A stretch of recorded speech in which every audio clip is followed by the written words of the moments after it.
ആദ്യമായി ഈ വാഹനത്തെ വാഹന വിപണിയിലേക്ക് ഇറക്കുന്ന സമയത്ത് ഈ വാഹനത്തിൻ്റെ നിർമ്മാണ കമ്പനി പറഞ്ഞ കാര്യം most aerodynamic car in this segment എന്നായിരുന്നു. അത് മറ്റേതുമല്ല, മെഴ്സിഡീസ് ബെൻസിൻ്റെ GLA എന്ന് പറയുന്ന മോഡൽ. ഈ വാഹനത്തിൻ്റെ 2024 മോഡൽ ഫേസ് ലിഫ്റ്റിൻ്റെ കൂടെയാണ് ഇപ്പം നമ്മളുള്ളത്. നമുക്ക് ഈ വാഹനത്തെക്കുറിച്ച് സംസാരിക്കാം, ഇതിനകത്തുള്ള പ്രത്യേകതകളെക്കുറിച്ച് സംസാരിക്കാം, എല്ലാത്തിലും ഉപരി മെഴ്സിഡീസ് ബെൻസിനെ കുറിച്ച് സംസാരിക്കാം. എല്ലാ കൂട്ടുകാർക്കും നമ്മളുടെ മറ്റൊരു വീഡിയോയിലേക്ക് ഹൃദ്യമായ സ്വാഗതം.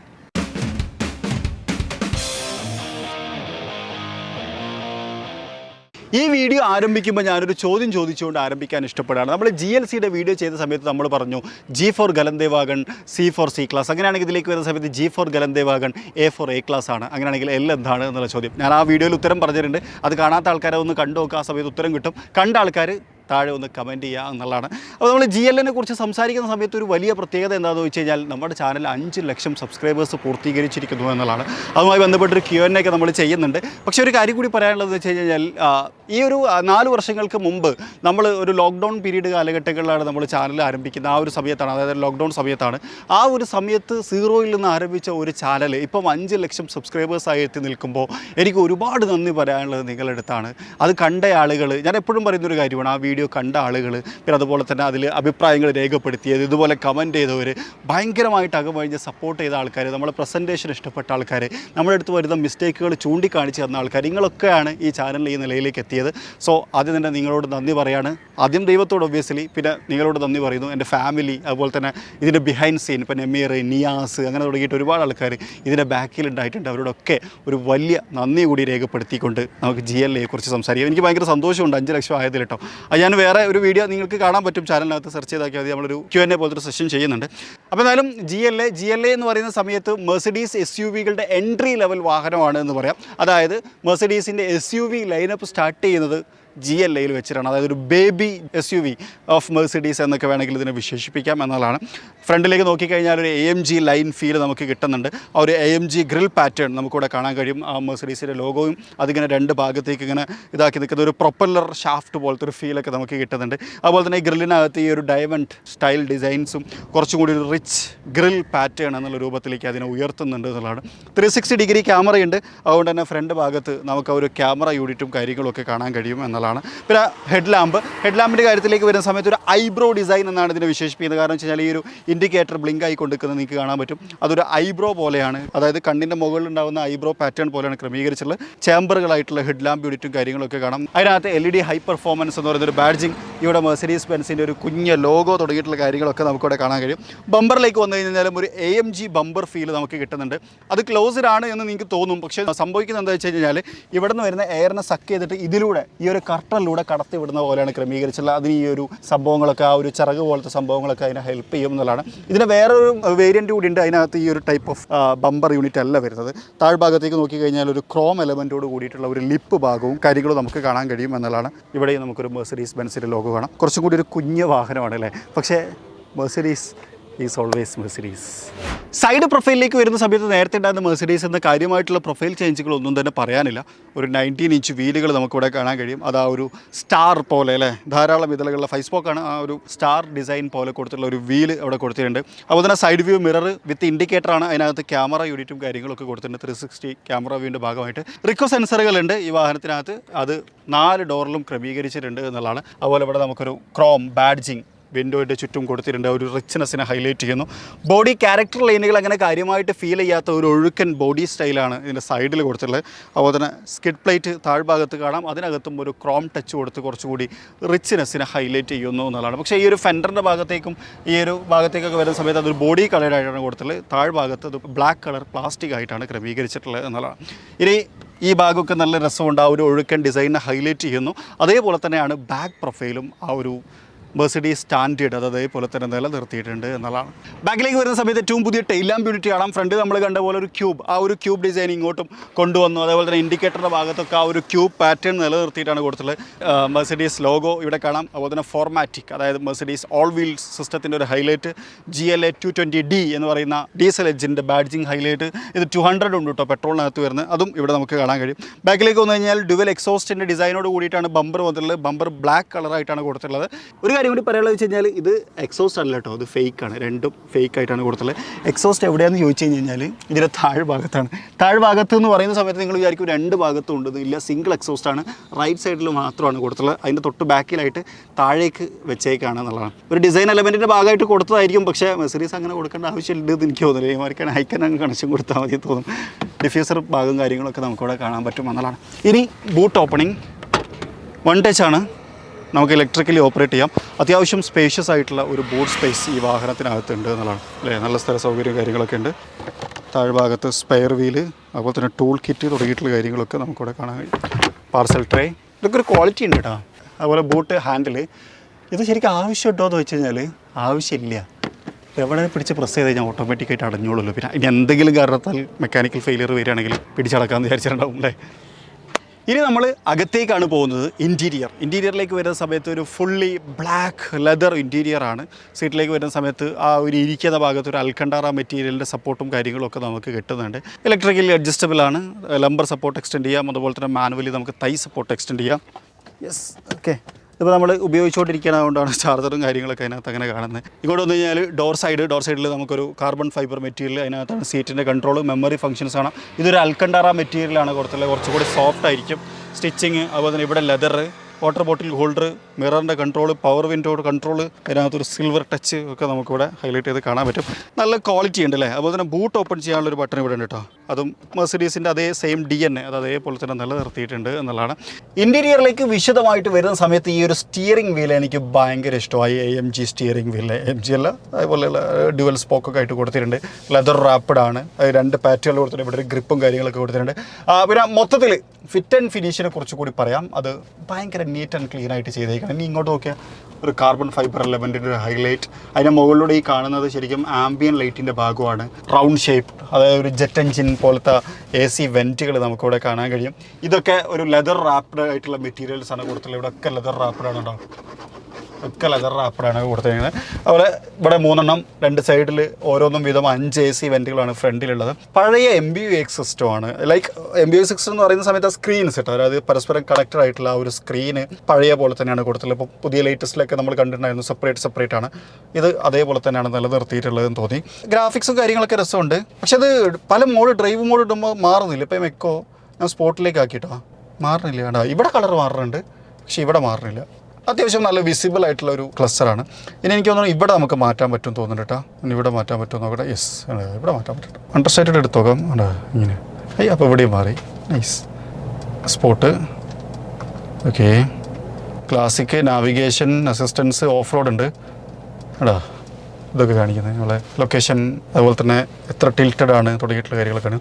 ഇൻഫോർടൈൻമെൻറ്റ് സിസ്റ്റത്തിൻ്റെ ഭാഗത്തേക്ക് വന്നു കഴിഞ്ഞാൽ സെറ്റിങ്സ് എടുത്തു കഴിഞ്ഞാൽ കാർ വാഷ് മോഡുണ്ട്, downhill speed monitoring, Parktronic, അതൊക്കെ നമുക്ക് കാണാൻ കഴിയും.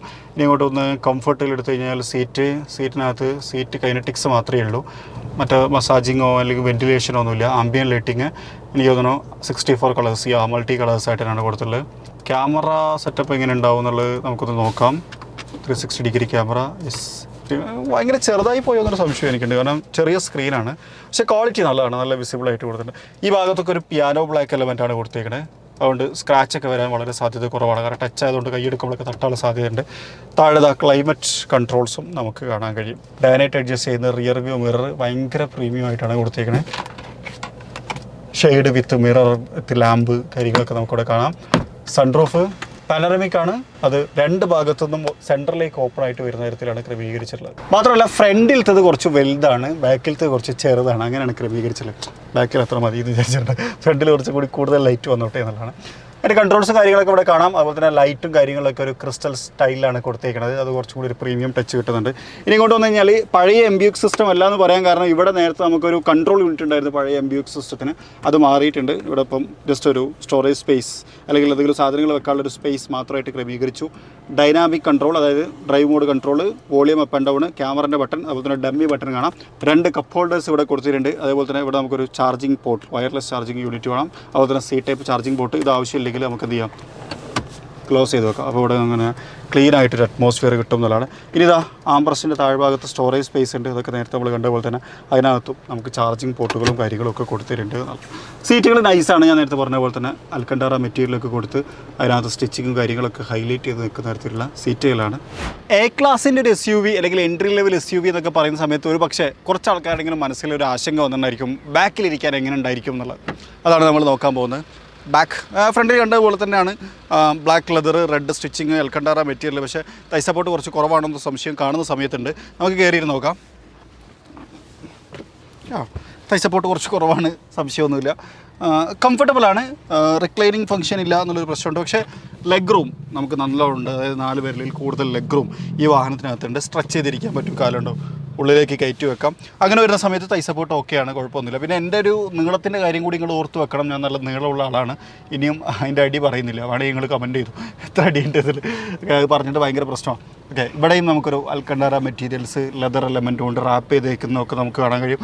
എല്ലായിടത്തും ഫിറ്റ് ആൻഡ് ഫിനിഷും അതിൻ്റെ ക്വാളിറ്റിയും നല്ലതാണ് എന്നൊരു അഭിപ്രായം എനിക്കുണ്ട് ഈ ക്ലാസ്സിനകത്തേക്ക് വരുന്ന സമയത്ത്. അതായത് G അല്ലേ. ഹെഡ് റൂമും കുഴപ്പമൊന്നുമില്ല. ഞാൻ നേരത്തെ പറഞ്ഞ പോലെ തന്നെ ഇവിടെ ചെറിയൊരു സൺറൂഫാണ്.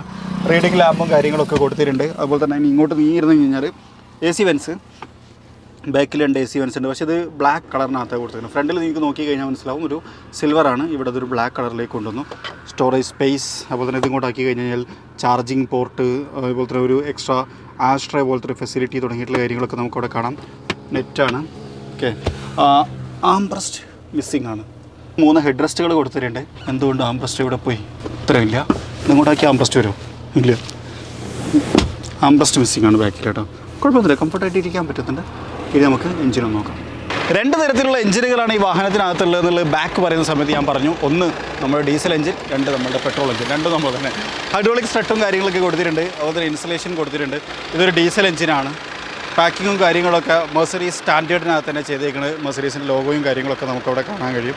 200-നകത്ത് ഒരു 1.3 ലിറ്റർ 4 സിലിണ്ടർ പെട്രോൾ എഞ്ചിനാണ്. അത് 163 ഹോഴ്സ് പവറും 270 Nm ടോർക്കും ഉൽപ്പാദിപ്പിക്കും. അതൊരു ഫ്രണ്ട് വീൽ ഡ്രൈവ് വാഹനമാണ്.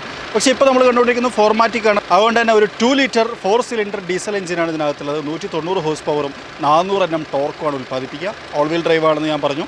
ഈ വാഹനം 8.9 സെക്കൻഡ് കൊണ്ടാണ് 0 to 100 എത്തുക. 219 ടോപ്പ് സ്പീഡ്. മറ്റേത് അതായത് 1.3 7.5 കൊണ്ട് 0 to 100 എത്തും എന്നുള്ളതാണ്. അതാണ് എൻജിൻ റിലേറ്റഡ് ആയിട്ട് നമുക്ക് പറയാനുള്ളത്. പാക്കിങ്ങും കാര്യങ്ങളും ഒക്കെ നേരത്തെ ഞാൻ പറഞ്ഞ പോലെ തന്നെ ഒരു മെർസഡീസ് സ്റ്റാൻഡേർഡാണ്. ഹൈഡ്രോളിക് സ്ട്രട്ടൊക്കെ ആയതുകൊണ്ട് തന്നെ വളരെ പെട്ടെന്ന് ഓപ്പൺ ചെയ്ത് വളരെ പെട്ടെന്ന് ക്ലോസ് ചെയ്യാൻ പറ്റുന്ന തരത്തിലാണ് ക്രമീകരിച്ചിട്ടുള്ളത് എന്നുള്ളതാണ്. അപ്പോൾ ഇതാണ് മെർസഡീസ് ബെൻസ് G അല്ലേ. ഇനി നമുക്കിത് ഡ്രൈവ് ചെയ്യുന്ന സമയത്ത് എങ്ങനെയുണ്ട് എന്നുള്ളതും കൂടി നോക്കാം. അപ്പോളേ നമ്മൾ G അല്ലേ ഒന്ന് ഡ്രൈവ് ചെയ്യാൻ വേണ്ടി എടുത്തിരിക്കുകയാണ്. പെർഫോമൻസ് നോക്കിയാൽ ഒരു രക്ഷയില്ല. ശരിക്കും ഇതിനകത്തൊരു ഡീസൽ എഞ്ചിനാണ് ഇപ്പോൾ നിലവിലുള്ളത്. 1.5 190 ഹോഴ്സ് പവർ ആണെന്ന് ഞാൻ പറഞ്ഞു. വേറെ ലെവൽ പെർഫോമൻസ് എന്ന് വെച്ച് കഴിഞ്ഞാൽ 2 കാര്യങ്ങൾ പെർഫോമൻസിൻ്റെ കാര്യത്തിൽ ഞാൻ ശ്രദ്ധിച്ചത്. ഒന്ന്, നോയ്സൊക്കെ ഭയങ്കര കുറവാണ്. അതായത് അത്യാവശ്യം നല്ല ഐസൊലേറ്റഡ് ആണ് നമ്മൾ പറയുന്നത്. ഇൻസുലേഷനും കാര്യങ്ങളൊക്കെ പ്രോപ്പറായിട്ട് ചെയ്തിട്ടുണ്ട്. പിന്നെ അതുപോലെ തന്നെ പവർഫുള്ളാണ്. അതായത് ഇനീഷ്യൽ ടോർക്കും കാര്യങ്ങളൊക്കെ നമുക്ക് നല്ല രീതിയിൽ കിട്ടുന്നുണ്ട്. ആക്സലറേഷൻ കൊടുക്കുന്ന സമയത്ത്, അതായത് ഫുൾ ത്രോട്ടിൽ നമ്മൾ കൊടുത്ത് ഓടിക്കുന്ന സമയത്ത് ഒരു ചെറിയ ലാഗ്, അതായത് ഞാൻ കാണിക്കാം ഒരു മിനിറ്റ്. ഇപ്പോൾ ഫുൾ കൊടുത്തു, ഒരു സെക്കൻഡോ ഒരു സെക്കൻഡ് കഴിഞ്ഞിട്ടാണ് ഇത് പിക്കപ്പായി വരുന്നത്. അങ്ങനെ ഒരു പ്രശ്നമുണ്ട്. ബാക്കി അതൊരു പ്രശ്നം എന്ന് പറയാൻ പറ്റില്ല. ആ ഒരു ടർബോ കിക്ക് ഇൻ ചെയ്യാൻ വേണ്ടിയിട്ട് എടുക്കുന്ന ഒരു സമയം അത് കഴിഞ്ഞ് കഴിഞ്ഞാൽ വാഹനം ഭയങ്കര ഫ്ലോ ആണ് എന്നുള്ളതാണ്. അത് ഭയങ്കര ഇൻട്രസ്റ്റിംഗ് ആയിട്ട് എനിക്ക് തോന്നി. അങ്ങനെ നല്ല പെർഫോമൻസ് ആണ്. നമ്മൾ ആക്സലേഷൻ കൊടുത്ത് ചെയ്യണ്ട, കയറി എങ്ങനെ കയറിപ്പോവും ആ തരത്തിൽ ഇതിങ്ങനെ പവർ അപ്പ് ചെയ്ത് വരുന്നുണ്ട് എന്നുള്ളതാണ്. അതും എനിക്ക് ഭയങ്കരമായിട്ട് ഇഷ്ടപ്പെട്ടു. പിന്നെ സസ്പെൻഷൻ്റെ കാര്യത്തിൽ, സസ്പെൻഷൻ ഒരു പ്രീമിയം വാഹനത്തിനകത്ത് ചെറിയൊരു സ്റ്റിഫ്നെസ് എന്തായാലും നല്ലതാണെന്നൊരു അഭിപ്രായക്കാരാണ് ഞാൻ. ആ ഒരു സ്റ്റിഫ്നെസ് ഈ ഒരു വാഹനത്തിനകത്തുമുണ്ട്. ചെറിയ തരത്തിൽ അതൊരു നമുക്ക് ഫീൽ ചെയ്ത് എപ്പോഴാന്ന് വെച്ച് കഴിഞ്ഞാൽ ഒരു വലിയ ഗട്ടറൊക്കെ നമ്മൾ ചാടൂലേ, അങ്ങനെയൊക്കെ ചാട്ടുന്ന സമയത്ത്, അല്ലെങ്കിൽ ഒരു വലിയ ഹമ്പ് നമ്മൾ കുറച്ച് സ്പീഡിൽ ചാടുന്ന സമയത്തൊക്കെയാണ് നമുക്കത് ഫീൽ ചെയ്യുന്നത്.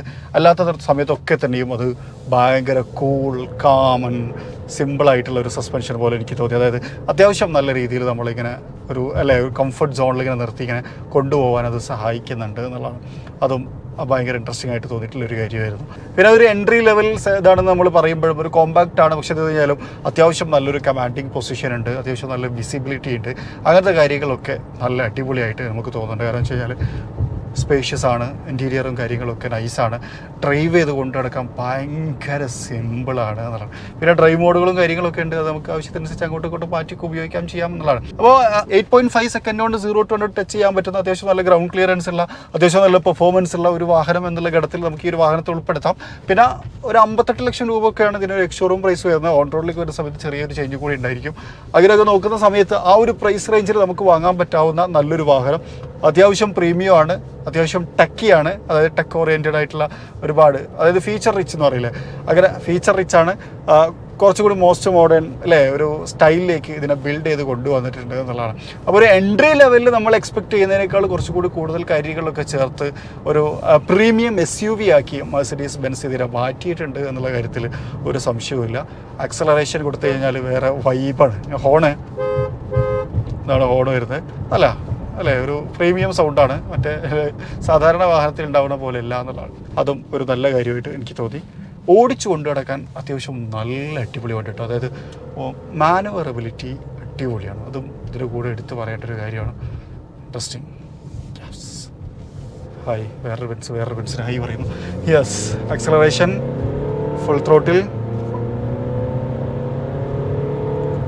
ഗിയർ ചേഞ്ച് നമുക്ക് ചെറുതായിട്ട് അറിയുന്നുണ്ട്, അതായത് വളരെ മൈന്യൂട്ടായിട്ട് അത് ഇങ്ങനെ ആവണ ഒരു 0.something സെക്കൻഡ് മാത്രം. എത്ര 130 ഒരു കുഴപ്പമില്ല. ഇനിയും എത്രയും സ്പീഡിൽ വേണമെങ്കിൽ ഇതിനെ കൊണ്ടുപോകാം, ഒരു പ്രശ്നവുമില്ല എന്നുള്ളതാണ്.